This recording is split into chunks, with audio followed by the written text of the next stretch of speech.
Оперативна інформація станом на 6:00 26 березня щодо російського вторгнення. Розпочалася 31-ша доба героїчного протистояння українського народу російському воєнному вторгненню. Противник продовжує ведення повномасштабної збройної агресії проти України. На окремих напрямках ворог не полишає спроб ведення штурмових дій, здійснює авіаційні нальоти та намагається нанести вогневе ураження окремим підрозділам Збройних сил України. Успіху немає. Окупанти продовжують вживати заходів з метою відновлення боєздатності своїх підрозділів, поповнення боєприпасів та паливно-мастильних матеріалів з метою підготовки до відновлення наступальних дій. Під час комплектування підрозділів, що мають суттєві втрати під час ведення бойових дій з силами оборони, внаслідок браку кваліфікованих кадрів противник здійснює комплектування особовим складом з низькими моральними якостями та особами схильними до зловживання наркотичними речовинами і алкоголем. Окупанти намагаються активізувати діяльність диверсійно-розвідувальних груп на території Києва з метою дестабілізації суспільно-політичної обстановки, порушення системи державного та військового управління.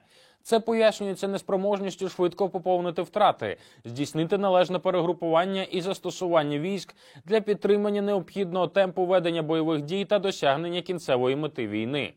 З врахуванням високого рівня безповоротних та санітарних втрат Збройних сил Російської Федерації та залучення до бойових дій військовослужбовців строкової служби, проведення весняної призовної кампанії 2022 року, яка розпочинається 1 квітня цього року, може стати проблемною. До того ж, проглядається тенденція різкого зниження кількості контрактників у співвідношенні до військовослужбовців строкової служби. Таким чином, погіршення соціальної складової внаслідок міжнародних санкцій та втрати в ході війни у найближчі тижні, ймовірно, загострять проблему комплектування російського війська якісним персоналом. Крім того, техніка, що надходить зі складів зберігання та арсеналів до окупаційних підрозділів, що намагаються відновити боєздатність, перебуває у незадовільному технічному стані внаслідок недбалої попередньої експлуатації та тривалого зберігання. Угрупування Сил оборони продовжує вести оборонну операцію на визначених напрямках, проводить стабілізаційну операцію, виконує завдання територіальної оборони.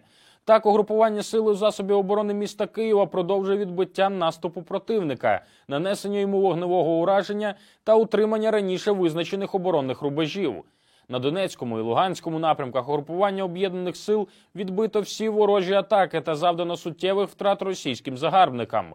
Українськими воїнами знищено 8 танків, 17 одиниць броньованої та 11 одиниць автомобільної техніки противника. Втрати загарбників у живій силі склали близько 170 осіб. Підрозділами протиповітряної оборони збито 3 літаки та 3 БПЛА ворога. Угрупування повітряних сил Збройних сил України за попередню добу знищило 12 повітряних цілей ворога, 3 літаки, 3 БПЛА, вертоліт та 5 крилатих ракет. Ударна авіація повітряних сил під прикриттям винищувачів завдала нищівних ракетно-бомбових ударів по колонах техніках та скупченнях військ окупантів. Разом переможемо! Слава Україні!